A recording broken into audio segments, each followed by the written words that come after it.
Part 3 is from the Maclaurin series of Maclaurin series question. Very well written for the first part. Okay, cosine 2x. So from the data booklet, we have the Maclaurin series. Let us just substitute 2 here. So cosine 2x is straightforward. 1 minus 2x all square means 4 over 2 is 2. Okay,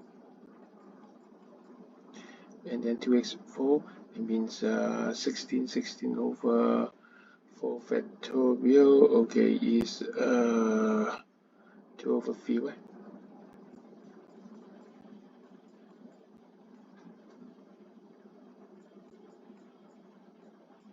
Two is a Maclaurin series, funny thing. So do this thing, put in the Maclaurin series inside. Minus 1 also is an exponent, so minus 2x squared plus 2 over 3x fourth, okay. Expand it to the power 4, okay, so we have the first term 1, and then copy it, x,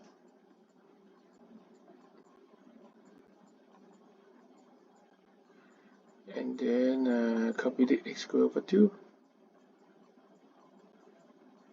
It's complicated, but when you expand it, remember, just to the power 4, and then everything will be easier. And then, we remembered it, okay. Enough, because the lowest is x4 already. That's enough, and then you do carefully, okay, you copy this one, okay, and then do the next one, maybe this one, just take the first term square, right? So 1 minus 2x squared, this one is 2 to the 3,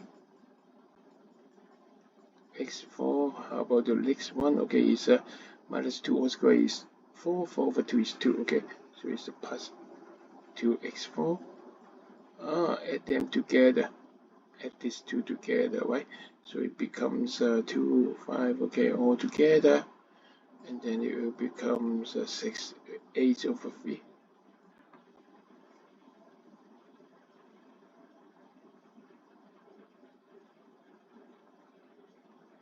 And we solve the first two parts. Okay, for the third part, don't think that it's complicated. It's even easier because you just need to remember I use another color to avoid confusion.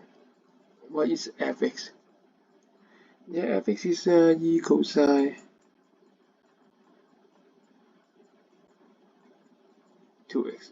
What is the difference between this and the part 2? Minus 1, so it has to times e, right? This one times e is fx. Oh, so copy this one and times e. Exactly. So it's e 1 minus 2x squared plus a over 3 x4. Similar coefficient, just add a e there. That's the result. Very good written question. I love this one, really.